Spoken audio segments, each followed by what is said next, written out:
Hi, I'm Renata Bernardi, and this is the Job Hunting Podcast, where I interview experts and professionals and discuss issues that are important for job hunters and those who are working to advance their careers. So make sure that you subscribe and follow, and let's dive right in. A few weeks ago, I was on a panel on a webinar organized by a company called Callings.ai. It's now available on YouTube, so I'll put a link to that webinar below. That webinar was all about being laid off and how you can overcome the issues and be successful in your job search. The panel was excellent. I will put a link to my fellow panelists below as well, so you can go and follow them. We did not have time to answer all the questions. We had 900 plus registrations and almost 300 people attending live. The webinar is now, of course, available inside the Callings.ai platform and on YouTube. So there's lots of people watching it and coming back to me with great feedback. I decided to capture the questions and combine them into an episode of the podcast for you.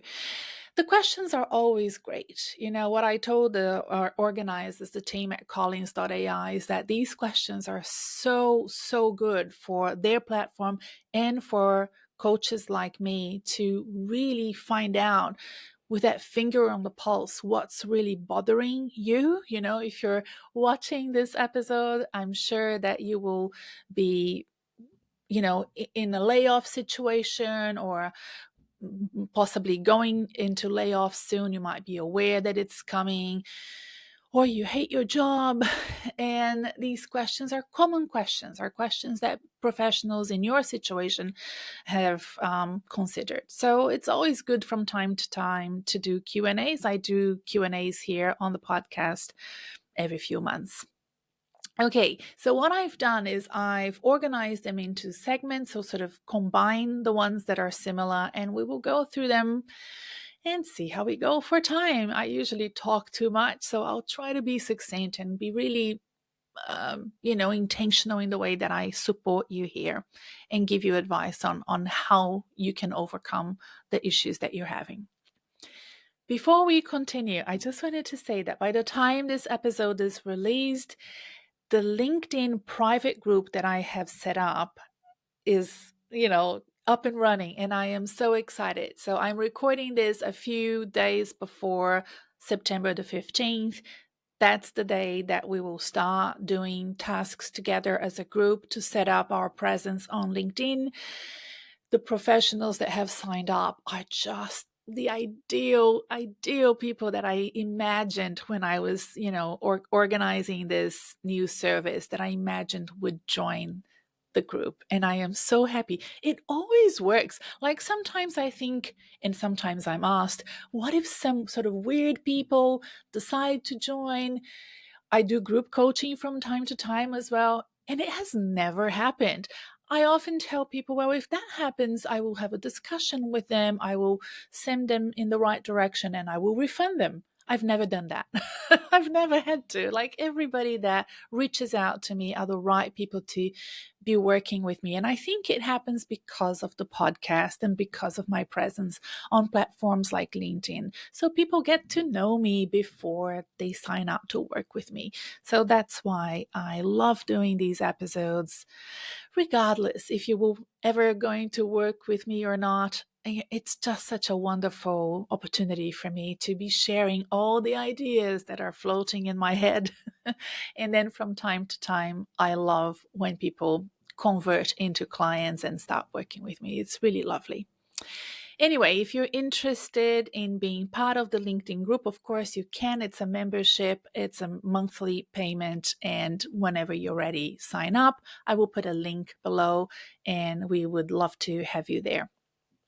All right, let's start with the first segment, which is handling rejection and motivation. It's the first for a reason. Most of the questions are really about handling rejections and motivation. So, a typical question was, what are some effective strategies in dealing with constant rejections? And I say a typical question because we received several similar questions, and I answered some of them in the Q&A part of that webinar. So if you attended live, you probably saw me frantically trying to answer all the questions in the Q&A box. Okay, think about it in a different way. Rejection is data. It shows where the bottleneck is for you. If no interviews, the problem is your resume, is the ATS compliance, it's applications. If the interviews are, going forward, but you don't have offers, then the focus should be on your presence during the interview, the way that you're answering questions, the behavioral type questions, plus the ones that trip us up in the beginning, like tell me about yourself, why did you leave your job? Those are important questions too. So building that trust and connection, that presence is really important. And normalize rejection as part of the process. There is no barrier of entry for job applications. Everybody can apply if the job is advertised publicly online on Indeed and LinkedIn Jobs and other job boards. But they only need one person. So chances are there will be lots of rejections when you go through the interview process, especially if you're unprepared, if you don't have support, if you haven't done your homework yet. Ideally, when I work with clients, I like them to do some pre-work before going to market. And even if you're not working with a coach, think about that. Think about preparing yourself before going to market so that you're ready when you have to have a conversation with an interviewer the day after. So I have clients that reach out to me and say, I got an email late at night asking me to have a conversation with the recruiter at 9 a.m. in the morning, right? So you have to be ready for that. And the best way to be ready for that is to do the pre-work. Okay, tips on keeping hunger for job search after a long period. Yes, if you stay for too long in the job market, you start losing momentum and motivation. So, motivation comes from clarity of goals and values. And clarity of goals and values means that not only you have set yourself a goal, but you see yourself getting there. Goals are supposed to be achievable for you. You have to set a goal, and then in your mindset, in your brain, you have to say, okay, I will reach that goal. And then that pathway, that runway between where you are and what you've decided to do becomes a journey, it becomes exciting, and you understand that part of it comes with failure and motivation and some rejections, but you learn to use that data, like I said before, to improve your game, to improve your performance in that journey. So it's important to also balance obligations like your bills that you have to pay, your family, with intrinsic motivations, work you love to do, right? So understanding that some of the jobs that you're applying for, are they really jobs that you want? I have a client that reached out to me to work with me on an application for a job she clearly doesn't want. And I'm like, why are we doing this? Right? Are you sure you want to spend time and energy? So the rejection is more likely to come because she won't put the effort and the enthusiasm and the research necessary in order to do a good job application. And then she will get a rejection and think, oh, even for the jobs I don't want, I'm not getting, invited for an interview. Well, there's a reason for that. You're not sort of aligning your goals with your actions. And then think about the small wins. Small wins help. So I had a really difficult conversation with a client a couple of weeks ago where he got the rejection after weeks and weeks of interviews and conversations, and he was pretty certain because he was told that he was going to get this contract, and in the end he didn't. And even though it was a sad story, and of course we all wanted a different outcome, there were lots of interesting small wins along the way. The fact that that sort of contract he can get somewhere else, the sort of conversations that he had showcased, the sort of experience that he has and the reputation that he has within his peer group. And we started working on that. And in fact, I'm quite sure he got a new contract. So I haven't spoken to him yet, but I've heard it in the grapevines. Okay, so those small wins, they really do help, the networking, the conversations, the volunteering, the skill building. And in fact, in that conversation with the client, even though he got the rejection at the end of the conversation, and he said, "Oh, and I almost forgot to tell you, I have an interview coming up." And a recruiter reached out to me, and I'm like, this is so exciting. It's your LinkedIn working for you, because the recruiter had reached out via LinkedIn. So those things are important to remember and don't sort of be overshadowed by the rejection. And then pivoting in the late 40s, learning new skills, how to stay motivated, right? Most of my clients are in their 40s, 50s, and 60s. You know that if you've been following me for a while. That's not to say I don't have clients in their 30s. I have a new client, and he has brought down the average age of my clients by a little bit. But most of my clients are in their second half of their careers. And at this stage in life, do what energizes you, avoid what drains you. As we get older, believe me, I'm 53, we just don't have the patience and the energy to do things we don't enjoy anymore. We just start getting a little bit more impatient with that. So reframe, pivot, and and understand that it is a privilege to do that. If not many people have that chance, and if that's you, I 100% understand. But if you have the privilege, if you are between jobs and you can make choices, make good choices for you and give yourself a chance to align your career with your passion. I mean, we sort of sometimes poo-poo that, but it is important. It is important to at least align your career with your strengths, with the things that you have talent for. So, for example, if you are great at administration and organization and protocol and procedures, and relationship building, you're not very good at strategic work or change management. Don't apply for jobs that are all about innovation and change and that's not your vibe. Let other people come up with the change protocol, and you will implement them because that's who you are, right? So you need to find the strengths and the talents in the job that are advertised, in the responsibilities, in the position descriptions that you read, and choose wisely. Okay, let's talk about the second segment, which is about applications, resumes, and LinkedIn. If you're not watching me on YouTube and if you're listening, I just had to take a sip of my coffee. I was running out of steam. Okay, so this is a question that I received: how to show layoffs on a resume, especially with multiple short jobs.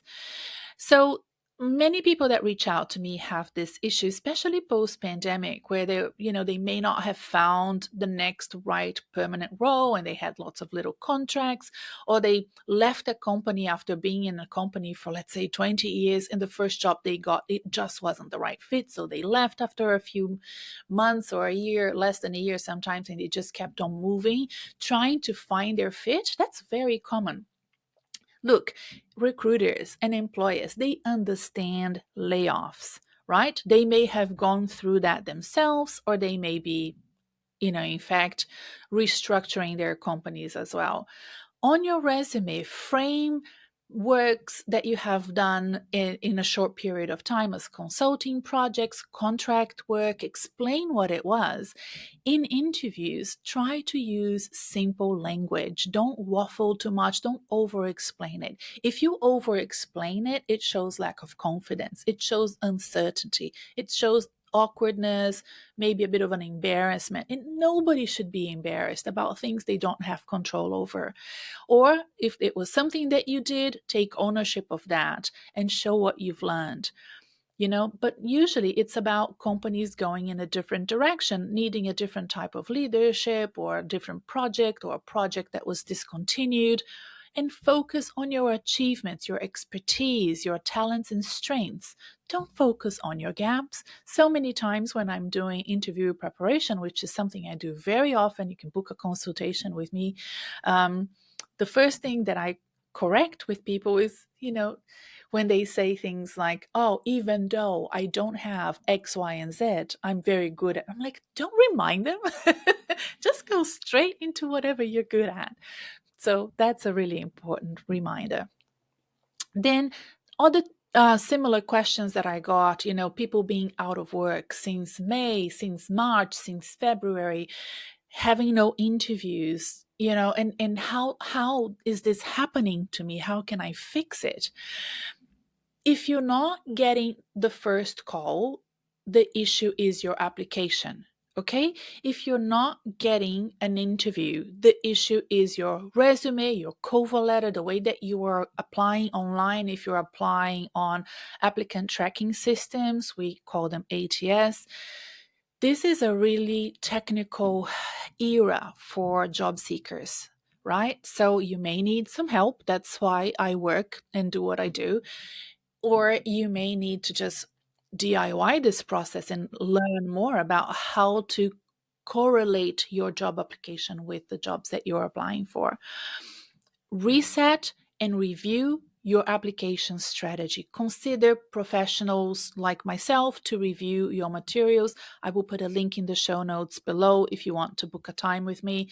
Track your conversion rates to see progress. So I never really know. So sometimes people book a consultation with me or become my private clients and they say, oh, I didn't get that interview. I say, okay, you applied for how many jobs last month? And they will tell me, I don't know, 10. Okay, how many interviews did you get? 5. Well, that's a good conversion rate. I'll tell you that. That's a good conversion rate. So track conversion rates. If you've applied for 1,000 and you got none, or 10 and you got 0, I usually go for less, not more. And I know that some of my peers and colleagues, even in the webinar, Matthew, for example, is all about, and Gary, they're all about scale. I'm not that sort of person. I think it's a reflection on the type of clients that I have who are more experienced. They're not necessarily senior executives. 100% not my clients are all C-level professionals. I couldn't just carry on having a business if all my focus was on senior executives. I need to broaden up. But my clients are all very experienced. They have worked for 20 years, 30 years. They have a reputation already for what they do. They might have niched into a sector, an industry, a function. There aren't that many jobs for them to apply for. One more reason for them to do a very good pre-work before going to the job market, and when sending out an application, understanding how to speak the language of that employer and do an application that floats to the top, right? So I'm much more about quality than quantity when applying for jobs. And I think that as a job seeker, it makes more sense as well. It's more enjoyable in my view. I think if you're younger and if you're listening to this and if you're in your early 20s or even late 20s, you might be able to send hundreds of applications in the way that you might see people teaching you in TikTok and Instagram and whatnot. I just don't think that for my experienced and senior executive clients that work as well. I think there's a lot of personal human touch and connections, plus a lot of understanding of how to position your online job application to get it to convert. Yeah, and the other question is the gap being bigger and bigger. It's a 9-month gap between my layoff and now. And how do I address that on LinkedIn? Okay, so the first thing that I was going to say is don't leave that position open. If you left an organization and it's been more than a month, you have to close it down. Okay? Also, you don't have to leave it blank. If part of that time you spent doing nothing or very little, which is normal, call it a career break, call it, a sabbatical or a leave. LinkedIn, since the pandemic, has included several things in that drop down menu. So figure out what you can do. I think for a client of mine, he left his job and it's been a couple of years. And during that time, he had a child. And I'm like, parental leave. You know what I mean? If you had a child and you were enjoying your kid and you didn't look for work, that's what it was. There's no other name for it. You don't need to make things up, okay? So I think that that's important. If during that time you've done any type of freelance work, consulting work, even if it was volunteering and pro bono, that's work. So I had a client, he was actually a CEO, and during the time he was looking for work, before even he engaged me as a private coach, we worked together for 3 months. He had been helping a friend in a completely different sector. That friend had a business and he was paying my client in kind. It wasn't paying, like a salary or a fee, but it was whatever products or produce he had anyway. It was kind of a really interesting arrangement. And I'm like, this is cool. This should be in your LinkedIn and your resume, right? Not only it expanded his area of his range of industries because it was a different industry than the one he had originally worked in.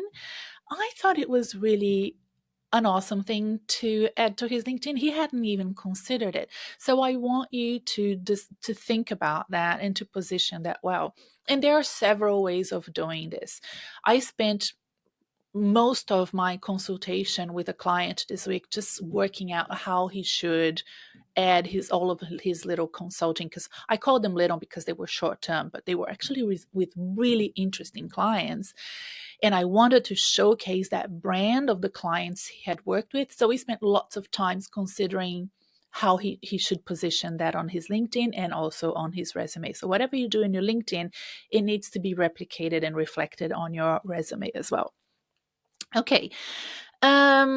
If everyone uses AI for applications, won't all resumes sound the same? Yes. Yes. That's happening a lot. So the trick is it will not happen to you if you feed your AI tool, be it Claude, be it ChatGPT or others, Perplexity, if you feed it with your data and your voice, right? Now, this is why Callings AI is so good for job seekers. So if you can invest, it's not super expensive. I think the first month is even free or a few weeks is free. I tested Callings.ai and I loved the result. I really, really loved it because then you don't have to train or code your ChatGPT. I love ChatGPT and I use it a lot, but ChatGPT has all of my podcast transcripts in it, plus all of my courses. So when it's spitting out things, so I prompt it, and when it's spitting out things for me, it's basically speaking with my voice, right? It knows how I speak, how I think, the sort of coaching that I do. My ChatGPT is like Renata on steroids. Okay? So you would have to do something like that in your ChatGPT for it to start sounding like you have to add you have to contextualize it. So if you have written articles and you have applied, let's talk about applications, if you have applied for lots of jobs and sent lots of resumes, input all of that into your ChatGPT.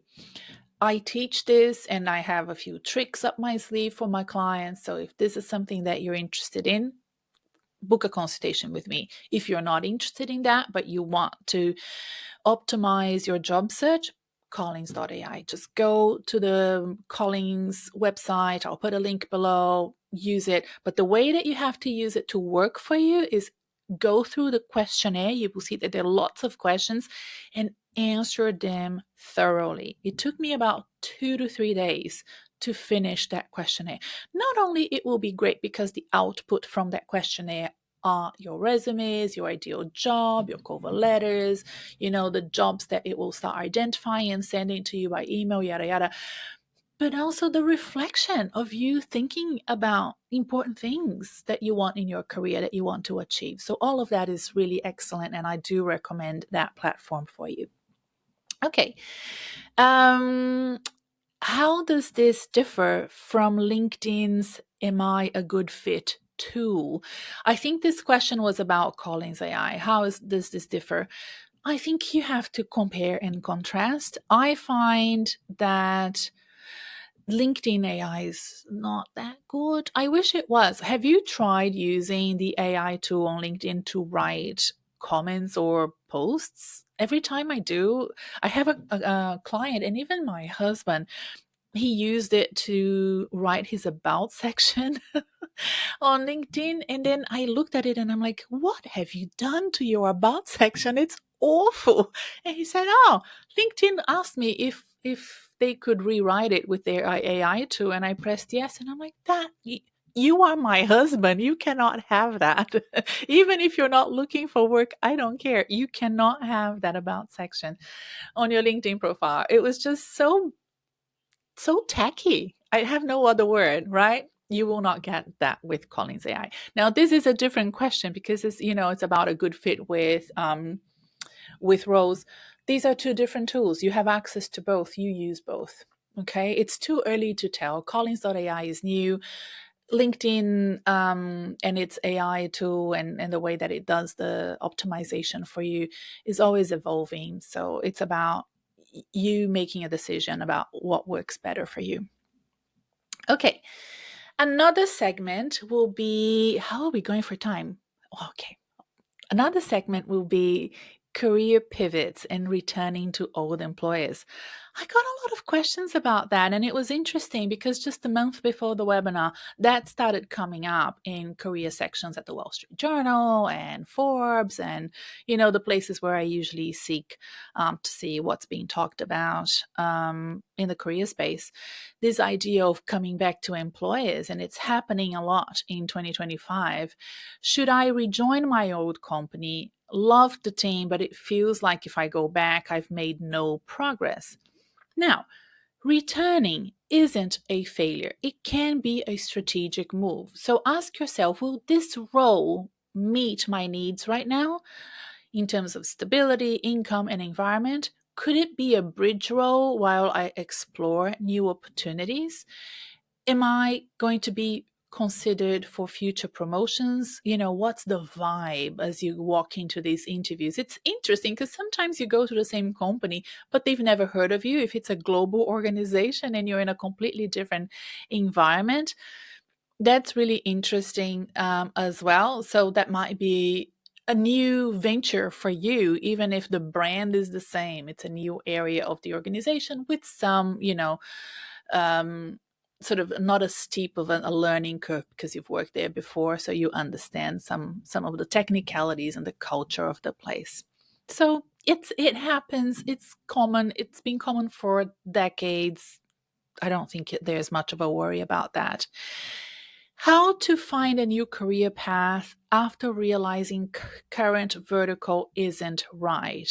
So that was a question that we received. So I think it's important to think about this. If the current lane or vertical that you're in your career isn't the right fit for you, and you want to consider another career path, I think it's important to remember that there is a risk in doing that, and you need to treat it as a project. You need to be curious. You need to talk to people that have that other career path or other career paths if you're exploring things a bit more broadly. Consider asking them if you can shadow them for a day, if you can do a trial. And remember that in terms of trial, it's important to think that it's trial and error. It could fail. I'm working with a client that is considering a different way of working. And for a time, he really stumbled because it is a very different kind of environment from what he was used to. And it's an adjustment, right? And many times, in sessions, we were like, okay, let's check in. Are we still going ahead with this? Because you can always step back and go somewhere else, or go back to the way that you used to work. Sometimes we romanticize different paths. The grass looks greener on the other side, and then we're there, and then we're like, oh, that's not what I imagined. So it's about exploration of adjacent fields to your skills. And in my coaching program, in module 2, so that would be, either the second session or the third session, depending if you're working with me for 3 or 6 months, that's something that we explore really deeply. So it's hard for me to kind of just summarize it, but I wanted to leave you at least with sort of I wanted to educate you on how you have to think about this. But there are different avenues to achieve your goals and different ways of getting there. But be ready for the fail forward effect. Okay, so discovery is messy, but it's also rewarding. And ideally, have that with a mentor or with a coach and somebody that can support you, so that when you do fail, you pick yourself up and move along and learn from whatever happened in that situation. Now, the private sector experience now feels dated after my government work. What to do? That was an interesting question. And I think what I understood is this. I think that what we had in that webinar was a lot of people that went through layoffs that happened in the United. I mean, most everybody was in the United States, as far as I could tell. So there was a lot of redundancies from federal, state government departments, things that happened after the new administration. And that took place earlier in 2025. So I think what we need to think about in terms of career is there is a short-term effect of what's happening in the job market, in the economy, and then there is a long-term planning and goal setting that we need to set for your career. Okay, so things will not last forever, and ideally you want to understand potential outcomes for 10, 15, 20 years from now about the sort of work that you do, right? So, and then re-engineering that to today. How do you want to move forward after losing your job? Doesn't matter which sector you're in, the political landscape will keep changing every 4 years or so. So you need to sort of think about your expertise, your reputation, your upskilling, your reskilling, and what we said before, the career vertical that you're in. So think about using this time to do some research on the future of the types of jobs that you do, and focus on targeting organizations that value your experience, be it compliance, regulatory environments, policy. I'm thinking about, potentially public servants that lost their jobs. And think about the tangential sideway projects that you could be doing in the short term if there aren't that many permanent roles available for you now. Could you be consulting for nonprofits, for corporate foundations? Would there be corporate pathways for you to engage with right now? Adjust your narrative as well. So if you come from government and you're now talking to corporate professionals, it might be important for you to adjust the language that you're using to describe things that you did. It's very likely that something that you did in government is very similar to something that's done in corporate. It's just that the language doesn't match. So you need to find those connections there to meet them where they are at, because you're the interested party. You are the one that needs a job. So you need to sort of let them know what you did in the language that they understand. Job market realities. So we had a couple of questions about what's happening in the job market. So people searching in areas where there had been a lot of layoffs, and I see that because of my clientele is usually East Coast and West Coast in America. That seem to be where a lot of layoffs happen. So East Coast, you would see a lot of public servants that lost their jobs. West Coast, I have seen a lot of tech people losing their jobs. So again, think about short-term contracts, consulting, freelance work, adjacent industries, and keep the momentum on bridge roles until there is a little bit more certainty moving forward in the economy and a business sentiment that gets stronger and more robust over time, and start advertising for roles. Right now, because everything is a bit uncertain and it's been like that for a while, I know 2025 hasn't been a good year for job seekers. And I want you to give yourself some grace and give yourself permission to, be human. This is part of an economic ups and downs. But there is a down, there is an up coming up. We need to keep our focus and, on the positives that will happen in the future, and cover the ground right now with interim work, contract work, freelance work, consulting work. So that may have to be the option for now. And I'm being really realistic here.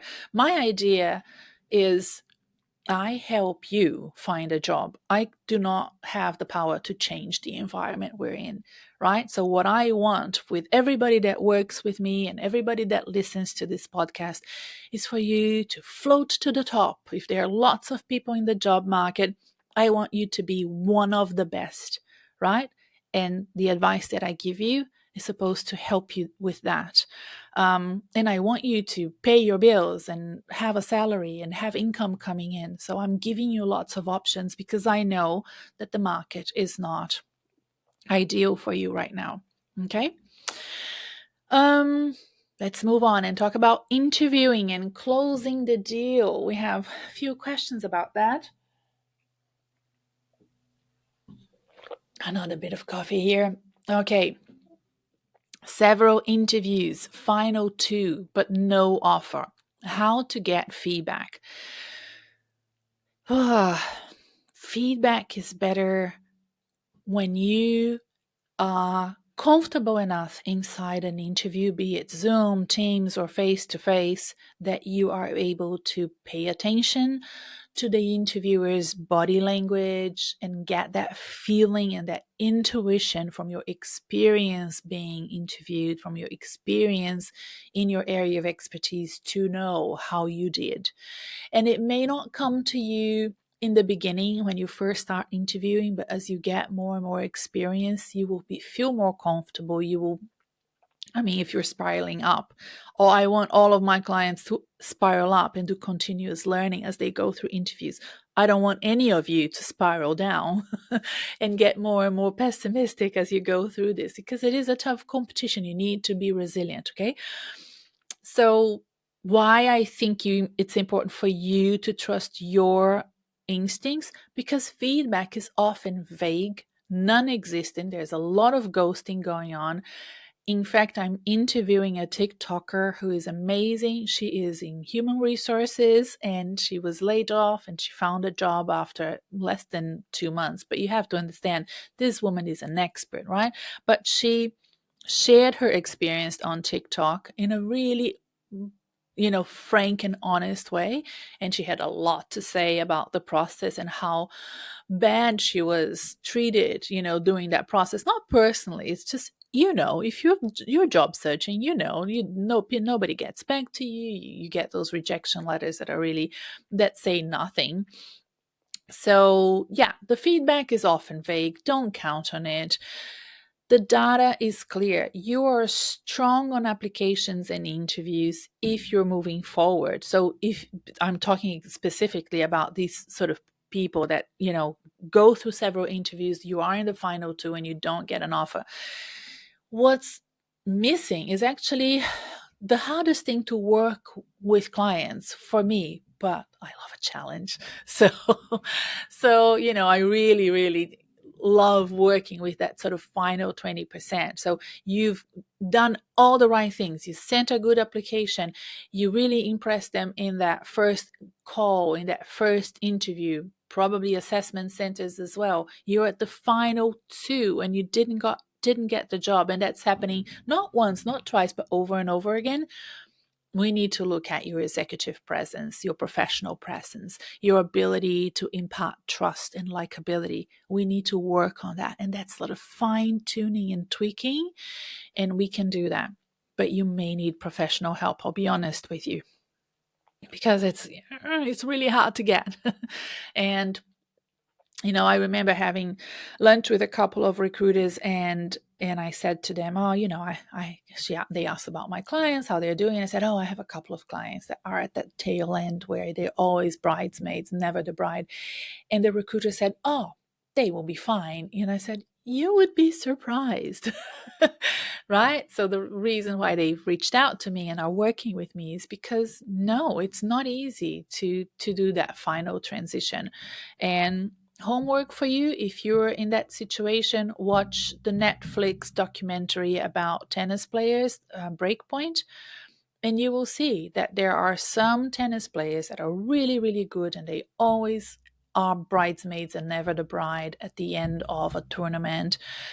Why is that happening? It's usually mindset, it's usually presence on the court, it's usually because they have the same amount of training. Believe me, they are equally great to be at the final of a US Open, of an Australian Open, and even sort of smaller but really great tournaments. To be at that tail end, you are a good player, right? You deserve to be there. Why are you never winning? um, it's interesting, and it requires a bit of coaching and support.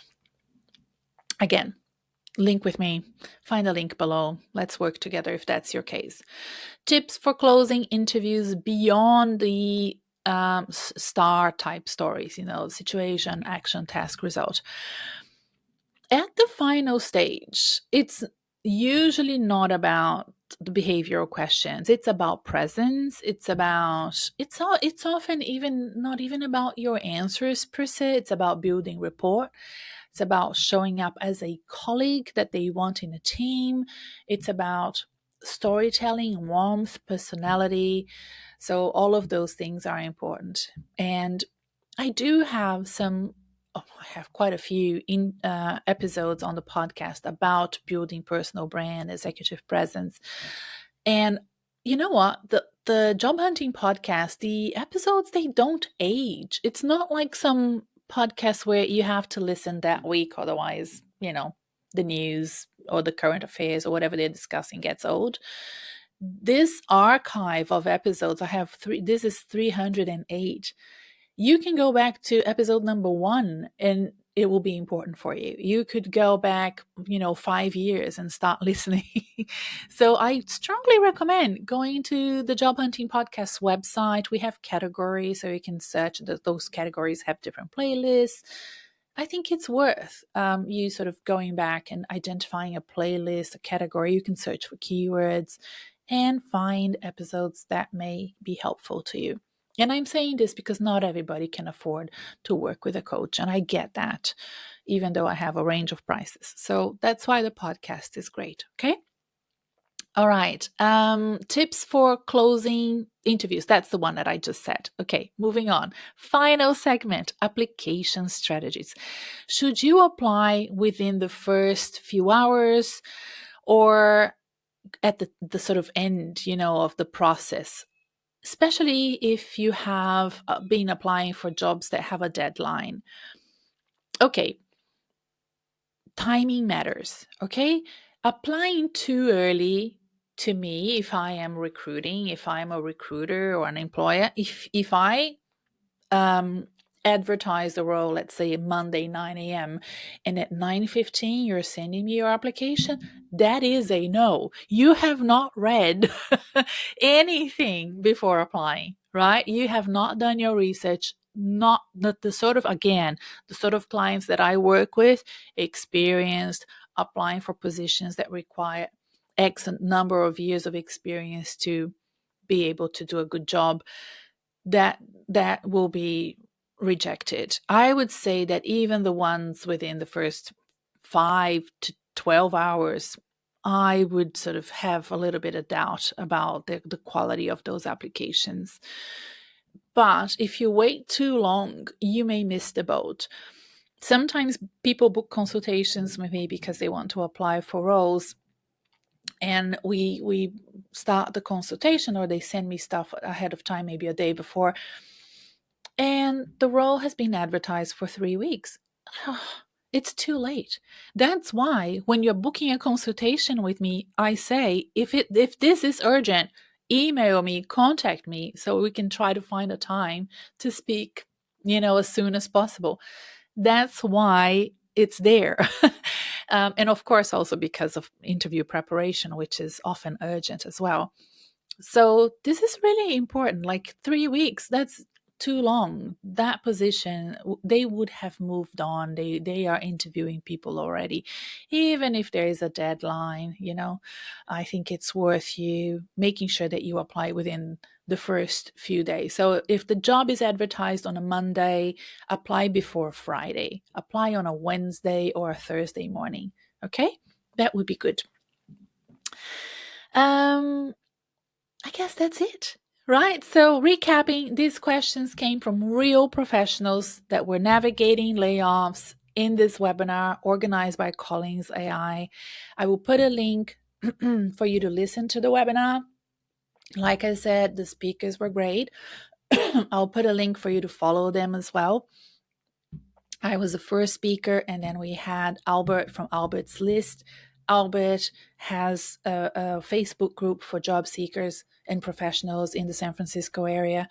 And Matthew has a very successful podcast. So I think you should try and listen to his podcast and see which podcast is best for you, or listen to both if you have time. You listen to the job hunting podcast and Matthew's podcast as well. and follow me here wherever you found me. Are you on Spotify? Are you on Apple Podcast? Are you listening on YouTube, or even on my website? Thank you for listening and staying with me till the end and keeping me company. I have a newsletter that I send out to my subscribers every week. We have thousands of subscribers. Many of them are corporate professionals. Some of them are recruiters and experts, and they give me excellent feedback and support for future ideas. And with the job seekers, of course, my idea is to give them extra support. So what I have on these newsletters are really exclusive, action-oriented tips for you about the topics of the episode of the week, and a few other things and insight into my life that I know many of you like to know a little bit about. Keep in touch, follow me, subscribe. If you enjoy this, give the podcast a 5-star rating wherever it's possible to do so. It means the world to us and to my team. Thank you so much, and I will see you next time. Bye.